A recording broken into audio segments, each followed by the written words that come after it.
Иран Америк нэгдсэн улсын санаачилсан гал зогсоох хэрэгцээрийг зөрчсөн гэж Израилаас мэдээллээ. Унгар, Словак, Европын холбооны Орос улбаны улсын эсрэг 18 дахь багц хоргийг дэмжих вэ гэж байна. Их Британи Украиний зэвсэг үйлдвэрлэлийн салбарт хамтарч ажиллана. Канада улс Европын холбоотой батлан хамгааллын салбарт түншлэлийн гэрээ байгуулжээ. Ором тэрэг үзэгчтэй Тэнгэр телевизийн гадаад мэдээний хөтөлбөр та бүхэнд хүрч байна. ДФБ агентлагийн албан ёсны их сурвалжтайгаар дэлхийд дахинд өрнөж байгаа цагийн мэдээллийг тоймлон багцлан хүргэх болно.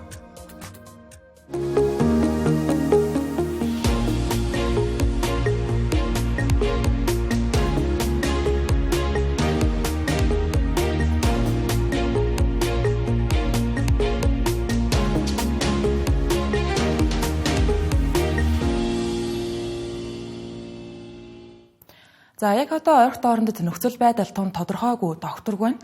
Израиль, Иран, Америк нэгдсэн улс болон Катар улсын зуршлалтайгаар өнөөдөр гал зогсоох тохиролцоонд хүрсэн тухайга мэдгдсэн.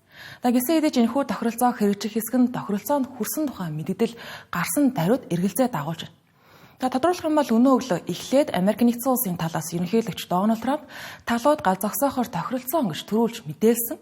Үүний дараа Ираны төрийн хэвлэлүүд Израилийг хариу цохилт өгөхгүй гэх юм бол гал зогсоох тохиролцоонд нийтгэхээр зэхэж байгаа гэж мэдээлсэн. Тэгвэл өнөөдөр өдрийн 2 цагийн орчим хүртэл Израилийн талаас удтал хүлээлгэсний эцэст засгийн газрын төлөөлөгч нар тохиролцоог баталж гал зогсоох хэлэлцээр байгуулагдлаа гэгдэж байсан. Гэсэн хэдий үүнээс ердөө 2 цагийн дараа Израиль Ираныг төрүүлж гал нээж гал зогсоох хэлэлцээрийг зөрчлөө гэж буруутгаад байгаа юм.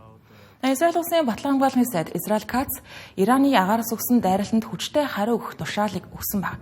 Гэсэн хэдий ч Иран гал зогсоох тохиролцоог зөрчин пуужин харуулсан гэдгээ бол эрс эсэргүүцэж өгөөсгөж байна. Том бага хугацаанд инхүү хэрэгжсэн энэхүү өдөр хугацааны гал зогсоох хэлэлцээр нь Израиль Ираны цөмийн байгууламжуудыг чиглэсэн товтлогоонуудыг олноор хийж, Америк нэгдсэн улс хүртэл оролцох аюул нүүрлээд байсан нөхцөл байдалд зарлагдаад байсан гэдэг иргэн санал. Гал зогсоохоос өмнөх сүүлчийн мөчүүдэд хоёр тал харилцан нэг рүүгээ дайрсаар байсан. Хоёр талд аль алинд нь энгийн иргэд олноороо амьдэрсэж гэмтэж бэртсэн талаар Иран болон Израилийн яаралтай тусламжийн байгууллагууд хэвлэлүүд мэдээлж байгаа. Мөргөлдөөний үеийн нийт хохирлын талаарх нарийн дэлгэрэнгүй тодорхой мэдээлэл байхгүй ч гэлээ Ираны эрүүл мэндийн яамны мэдээлснээр Израилийн зохилтын улмаас 430 орчим энгийн иргэн амиа алдсан гэж бодож байна. Харин хүний эрхийн идэвхтнүүдийн байгууллага болох HRANA байгууллагын зүгээс нийт 974 хүний амь өргөцсөн гэж мэдээлж байна. Үүнд нь 268 нь Ираны цэргийн албан хаагч багтаж байгаа юм. Харин Израиль дахь хохирлын тухайд тодорхой мэдээлэл хараахан байхгүй байгаа. Хамгийн сүүлд 24 хүн амь өргөцсөн гэх мэдээлэл гарч ирсэн. Дашин туршлагад Дональд Трампыг өнөө өглөө гал зогсоох тухай Иран, Израиль санал нэгдсэн гэж өнөө өглөө мэдэгдэхийн өмнөхөн Иран, Америк нэгдсэн улсын Катар болон Ирак дахь цэргийн баазууд руу агаарын цохилт өгсөн байсан. Энэхүү халдлага гал зогсоох хэлэлцээр байгууллагад нөлөөлсөн байж болно. Ираны энэ халдлагыг өнгөрсөн нэм гарагийн Америк нэгдсэн улс Ираны цөмийн байгууламжуудыг бөмбөгцөнтэй холбоотой хариу арга хэмжээ гэж тайлбарлаж байгаа. Гэхдээ ихэнх шинжээч ажиглагч нар үүнийг символик буюу бэлэгдлийн шинжтэй хадлага байсан гэж хэлж байна. Учир нь Ираны зүгээс халдлага хийх гэж байгаа гэдгээ Америк нэгдсэн улсад урьдчилан мэдгдсэн. Үүний ачаар бааз хадлагын өмнө нүүлгэн шилжүүлэлт хийгдсэн байсан. Мөн халдлагын үеэр амь өргөцсөн хүн байхгүй. Америк нэгдсэн улсын батлан хамгаалах яамны зүгээс Иранаас харсан богино болон дунд тусгалт баллистик пуужингууд Аль-Удайд гэх нэртэй бааз руу довтолсон онилсон гэдгийг хүлээн зөвшөөрсөн. Катарын агаарын хүчин пуужигийн халдлагыг амжилттай зогсоосон юм байна. Хэдийгээр Ираны гадаад хэргийн яамны зүгээс энэхүү халдлага Америк нэгдсэн улсын цэргийн баазыг л онилсон. Катар улстай ямар ч холбоогүй гэдгийг хэлж байгаа ч гэлээ Катарын эрх баригчид улсынх нь нутаг дэвсгэр дээрх байгууламж руу Ираны хосголт гвард энэхүү халдаж байгаа нь улсын бүрэн эрхт байдал, агаарын орон зайг халдсан, замун нэгдсэн улсны байгууллагын дүрмийг зөрчсөн үйлдэл түрэмгийллээ гэж үзэж байна. Шаардлагатай бол хариу арга хэмжээг авах эрхтэй гэжээ.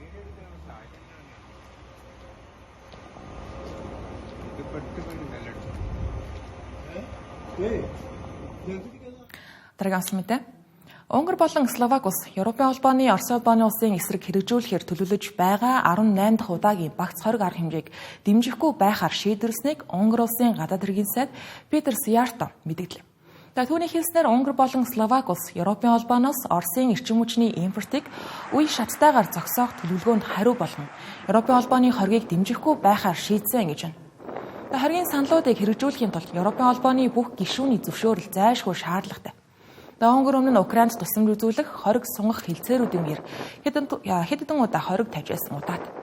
Энэ удаад Унгарын гадаад хэргийн сайд Петер Сиярто Европын холбоо Унгар болон Словак зэрэг гишүүн орнуудыг урьдын адил зах зээлээс хямд үнээр байгалийн нефт худалдан авахыг ийхүү хориглох гэж байгааг эсэргүүцэж байна гэсэн. Словак улсын ерөнхий сайд Роберт Фицо мэдэгдэлдээ хэрвээ Европын комисс Словакийн Оросын эрчим хүчнээс хамааралтай байдлыг шийдвэрлэх тодорхой гарц гаргаж өгөхгүй бол энэхүү хоргийг дэмжихгүй гэж байгаа юм. Европын комисс 6 дугаар сарын 10-ны өдөр Орос улбаны улсын Украин дахь түрэмгийлэлт хариу болгон шинэ багц хориг санал болгосон. Энэ нь Орос улбаны улсын эрчим хүчний орлого, банк санхүү, батлан хамгааллын салбарыг онилж байгаа. Словак болон Унгар улсын тухайд Орос улбаны улсын нефт хийн хамаарлаас гараагүй цөөн хэдэн Европын холбооны гишүүн улсууд энийг. Тиймдээ Орос улбаны улсын эрх баригчдтай харьцангуй сайн харилцаатай гэж хэлж байна. Харин Европын холбооны бусад орнуудын тухайд сүүлийн жилүүдэд ялангуяа Украины дайн ихсэн цагаас хойш Орос улбаны улсын эрчим хүчнээс хамааралтай байдлаа ихээхэн бууруулсан байна. Европын холбооны удирдлагууд Унгар Словакийн эсэргүүцэлд төдийлөн санаа зовнихгүй шийдэлд хүрч чадна гэсэн итгэлтэй. Өмнө 7 хоногийн сүүлчээр болох Европын зөвлөлийн дээд хэмжээний уулзалтаас өмнө шийдэл хүрнэ гэж найдаж байгаа юм. Учир нь Европын холбоо Америк нэгдсэн улс Ираныг бөмбөгдсөний дараа эрчим хүчний үн нэмэгдэх хандлагатай байгаа учраас Орос улбаны улсын эрчим хүчний худалдаанд хориг тавих саналыг хэлэлцэх асуудлын жагсаалтанд оруулсан. Энэ нь хориг авах хэмжээ бус худалдааны арга хэмжээ гэж тайлбарлагдаж байгаа. Харин Европын комисс энэ арга хэмжээг ашиглан бүх гишүүдийн зөвшөөрлийг шаардахгүй байхаар олонхын санал хэрэгтэй болгож Унгар Словакийн эсэргүүцлийг тийхүү тойрч гарахыг оролдож байгаа юм байна.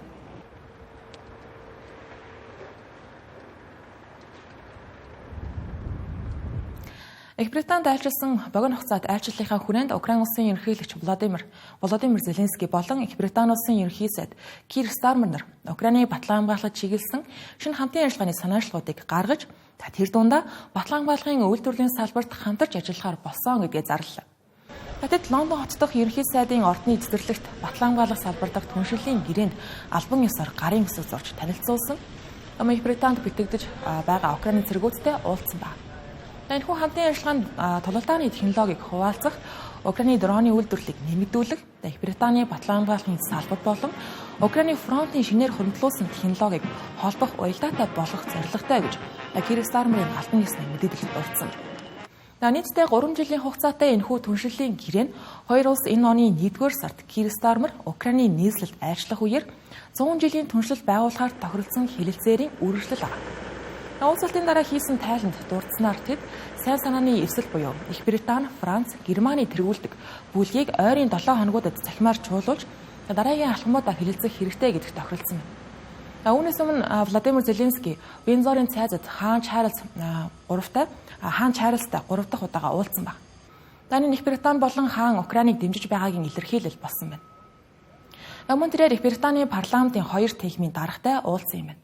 Владимир Зеленский Их Британд айлчилж байгаатай зэрэгцэн Оросын улбаны улсын зүгээс шөнө дунд 352 дрон, 11 баллистик пуужин, 5 далавчид пуужин харсан гэж Украины агаарын цэргийн хүчин мэдээлж. Украины агаарын тавталгаанаас хамгаалах хүчин эдгээрийн ихэнхийг нь буюу 339 дрон, 15 пуужин агаарт устгасан гэлээ. Зохилтын улмаас 14 энгийн иргэн амиа алдсан байна. Нийслэл Киев хотод нэг орон сууцны байрлал бүхэлдээ нурж доод тал нь 9 хүн амир үтсэн гэж. Оросын баллистик пуужингийн зохилт Украины өмнөд хэсгийн Одесс мужид байрлах нэгэн ахлах сургуулийг тэр чигээр нь устгаж сургуулийн 2 ажилтныг амьсаа алдсан байна. Энэхүү халдлага өнгөрсөн 7 хоногт Киевт болсон пуужингийн зохилтоос хойших хамгийн том халдварт тооцогдож. Тухайн үед 28 хүн амиа алдаж орон сууцны байрлагууд бүрэн орж байсан юм. Нөгөөтэйгүр Орос улбаны улсын батлан хамгаалах яам мэдэгдэхдээ Украины талаас харуулсан 23 дроныг агаарт сөнөөсөн гэж. Байлдаан үргэлжлэж байгаа ч гэлээ Володимир Зеленский айлчлалаа ингээд өндөрлүүлэхгүй. Тэрээр цааш НАТОгийн дээд хэмжээний уулзалтанд оролцож Украинд үзүүлэх дэмжлэгийг нэмэгдүүлэх тухай хэлсэн. Уриал нэгсэн. НАТОгийн эрхэм нарийн бичгийн дарга Марк Рүте Украины дайныг иш татаж Орос улбаны улсын зүгээс уучруул болшгүй альва аюул эрсдэлд бэлэн байх үүднээс гишүүн орнуудыг батлан хамгааллын зарлаа эрс нэмэгдүүлэх ёстой гэж бодож байна. Холбооны нийт 32 гишүүн орн батлан хамгаалахдаа дотоодын нийт бүтээгдэхүүнийхээ 5%-ийг зарцуулах шинэ түвшний зорилтонд санал нэгдсэн талаар алтныг сурвалжууд энэ 7 хоногийн ихэр мэдээлж байсан. Энэ нь Америк нэгдсэн улсын ерөнхийлөгч Дональд Трампын тавьж байгаа гол шаардлага. Тэгээд энэхүү шинэ гэрээ батлагдсны дараа Испаниас бусад бүх НАТОгийн гишүүн орнууд 2035 он гэхэд дотоодын нийт бүтээгдэхүүнийхээ 5% баталгаан болгох салбартаа зарцуулах албан ёсны үүрэг хүлэв. Ашин төлөвлөгөөнд зааснаар энэ 5% зардлын дор хаяж 3.5%-ийг цэрэг зэвсэлэл зэрэг салбарт зориулах бол үлдсэн 1.5%-ийг холбогдох бусад дэд бүтцийн салбаруудад зарцуулах юм байна. Дагаах дахь дэд хэмжээний уулзалтын эцэст энэ асуудлаар талууд албан ёсны шийдвэрт хүрнэ гэсэн хүлээлт байна. Канада улсын эрх баригчид Европын холбоотой батлан хамгааллын түншлэлийн гэрээнд мөн гарын үсэг зурлаа. Таны Америк нэгдсэн улсын ерөнхийлөгч Дональд Трамп холбоотон орнуудынхаа аюулгүй байдлын асуудалд өмнөхөөсөө бага ач холбогдол үзүүлэхээр шийдвэрлсэн гэдгээ ил тод нээлттэй хэлж байгаатай холбогдуулан Америк нэгдсэн улсын хамгийн ойрын холбоотнууд ийхүү хоорондоо цэргийн хамтын ажиллагаагаа гүнзгийрүүлж байгаагийн тод жишээ болж байна. Ерөнхийлөгч Дональд Трамп НАТОгийн гишүүн орнууд түүний дотор Канада болон Европын ихэнх улсуудыг цэргийн зарлаа эрс нэмэгдүүлэхийг шаардаж байгаа. Ихтэй Америк нэгдсэн улсад хэд их найзсан гэж шүүмжилж байгаа юм. Үүний үр дүнд дэлхийн геополитикийн хамтын ажиллагааны нөхцөл байдалд томоохон өөрчлөлтүүд гарч ирсэн гэж улс төр шинжээчид нөхцөл байдлыг дүгнэж байна. Одоогоор Америк нэгдсэн улсын олон жилийн түншүүд одоо өөрсдийн батлан хамгааллын зардлыг нэмэгдүүлж байгаа. Тодорхойлох юм бол сая дурдсанчлан энэ 7 хоногт Гаг хотод болох НАТОгийн дээд хэмжээний уулзалтын үеэр гишүүн орнууд зардлаа эрс өсгөх шийдвэр гаргана гэж хүлээгдэж байна. Канада, Герман, Франц болон Европын холбооны бусад орнуудын хувьд ирээдүйн геополитикийн докторгүй байдлыг харгалзан үзэж өөрсдийн нутаг дэвсгэрийг хамгаалахад хөрөнгө оруулалт хийж зашин холбоотнуудтайгаа түншлэл байгуулж эхэлсэн гэж өөрсдөө тайлбарлаж байна. Тэд илүү нэгт хамтран ажиллахын зэрэгцээ Америк нэгдсэн улсаас хамаарлаа багасгахыг зорж байгаа юм байна. Европын комиссийн дарга Урсула фон дер Лайен бид хоёр хүчрхэг ардчилсан орны маш сайн түншлэлтэй талууд одоо харилцаагаа шинэ шатанд гарах цаг нь болсон гэж Брюссел хотноо Канада улсын ерөнхий сайд Маккарник бүгтэн анх үеэр хэлсэн байна. Тэрээр мөн энэхүү аюулгүй байдал батлан хамгааллын гэрээ нь Европын холбооны түүхэндх энэ төрлийн хамгийн өргөн хүрээтэй хэлэлцээрэй гэж. Канадын Европын холбоотой байгуулсан шинэ гэрээ нь Канада улсыг Европын батлан хамгааллын зэвсэлэл нэмэгдүүлэх 150 тэрбум еврогийн тусгай хөтөлбөрт нэгдэх боломжийг олгож байгаа. Энгийнээр тайлбарлах юм бол Канада улс нь Европын холбоотой хамтарч ажилласнаар Европын зүгээс хэрэгжүүлж байгаа хэмжээний зэвсэг цэргийн хэрэгсэл худалдан авах хөтөлбөрт оролцох эрхтэй болж байна гэсэн. Энэ хөтөлбөрөөр Европын холбооны орнууд хамтдаа цэрэг зэвсгийн шинжилэл хийж аюулгүй байдлаа бэхжүүлэх зорилготой байдаг. Харин Канада энэ хөтөлбөрт орсноор Европын зөвлөлттэй холбоотой төслүүдэд өөрийн компаниудаа оролцуулах, орлого олох боломжтой болж байна гэсэн. Онцлогчтой хөтөлбөрийн дагуу хэрэгжих төсөлбөрт ашиглах хөрөнгийн 35%-аас илүү гишүүн биш улсаас зэвсэг авахд зарцуулж болохгүй гэсэн нөхцөл байдаг. Тиймээс үндэсний батлан хамгааллын салбартаа төвлөрөх, хөрөнгө оруулах боломжтой байхын тулд олон улс орнууд энэ мэдчлэн Европын холбоотой батлан хамгааллын салбарт хамтын ажиллагааны гэрээнүүдийг байгуулж байгаа. Үүний өмнөх гэхэд Их Британи өнгөрсөн оны энэ оны 5 дугаар сард мөн Австрали улс өнгөрсөн 7 хоногт ижил төрлийн гэрээг байгуулж ирсэн. Харин Америк нэгдсэн улсын тухайд хараахан ийм гэрээ хийгээгүй байгаа учраас F-35 өндөрлөгч болон Бачууд Пуужингийн хамгаалалт зэрэг уг хөтөлбөрт хамрагдах боломжгүй хязгаарлалт бол болж байгаа юм.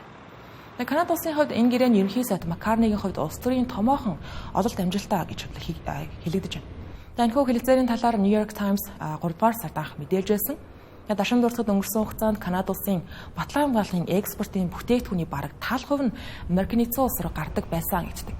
Харин Европын холбоотой байгуулсан гэрээ Канадын хувьд Америк нэгдсэн улсаас илүү хараад бус бодлого явуулж байгааг харуулж байгаа юм. Түүнчлэн батлан хамгааллын салбарт орлогын шинэ хүүсвэрийг бий болгож байна. Сүүлийн үед Канада улсын эрх баригчид гадаад түншүүдтэйгээ харилцаагаа бэхжүүлэх нь илүү чухал болоод байгаа. Учир нь Америк нэгдсэн улсын ерөнхийлөгч Дональд Трамп олон удаа тус улсын тусгаар тогтнолыг ил тод шүүмжилж Канадыг Америк нэгдсэн улсын 51 дахь муж болгоно гэж удаа дараа хэлж гисэн. Үүнд нь канадчууд ихээхэн санаа зовниж байгаа гэдэг нь Дональд Трампын эсрэг байр суурьтай Маккарни 4-р сард холбооны сонгуульд яаж ерөнхий сайд болсноос тод харагдана. Аман дашин дуртад сүүлийн үед хийсэн санал асуулгуудаар канадчуудын бараг 50% нь улсаа Европын холбоонд эсвүүлэхийг сонирхож байгаа гэсэн ийм дүгнэлтүүд гарч эхэлсэн байна. Гэхдээ Европын холбооны зүгээс энэ санааг сайшаан хүлээн авч байгаа ч гэлээ хэрэгжих боломж бага гэсэн байр суурьтай байдаг юм байна. Хөтөлбөр үргэлжлэж байна. Энэ хэсэгт би зарим мэдээллийг товчоор өргөх болно.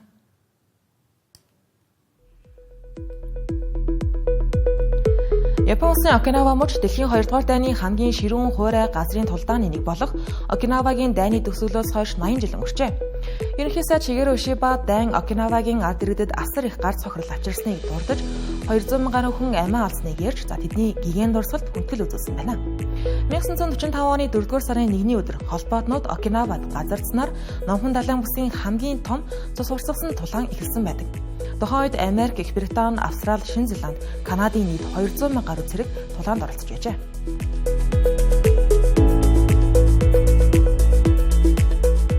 Алдарт тогооч Хосе Андресийн үндэслэлсэн World Central Kitchen байгууллага Израилийн бүсэлтээс үүдэн бараг 7 хоног завсарсны дараа Газан зурс дахин үйл ажиллагаагаа сэргээж эхний өдөртөө 10,000 удаагийн хоол хүнсний тусламжийг бэлтгэжээ. World Central Kitchen байгууллага нь энэ оны 5-р сарын 7-нд үйл ажиллагаагаа зогсоогоод байсан юм. Үүнээс өмнө 2023 оны 10-р сараас хойш Газан зурс нийтдээ 133 сая гаруй удаагийн хоолыг бэлтгэж хүргэсэн ажээ.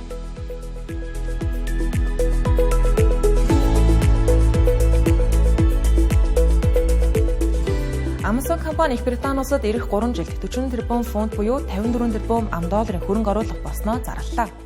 Энэхүү шийдвэрийг Их Британи улсын засгийн газар тус улсын эдийн засгийн бодлогод итгэж байгаагийн илэрхийлэл гэж сайшааж байна. Amazon-ы хувьд Их Британий зах зээл нь Америк, Германы дараа 3-дугаарт ордог. Одоогоор 75 мянган хүнийг ажилуулж байгаа. Энэхүү компани нь 2027 онд ашиглалтанд орох 2 шинэ төв, мөн энэ жил хаал болон эх жил Нортхамптонд нэгдэх төвүүдийг барьж нийт 4,000 ажлын байрыг шинээр бий болгожээ.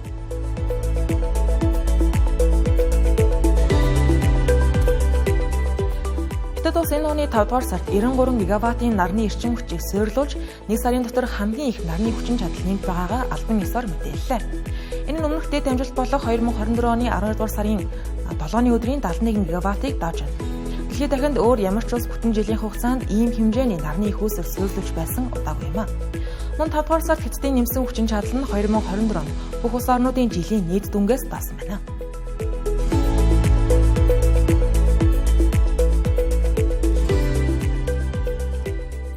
Та бүхэн Тэнгэр телевизийн гадаад мэдээний хөтөлбөр хүрлээ анхаарлаа хандуулсан явдал баярлалаа.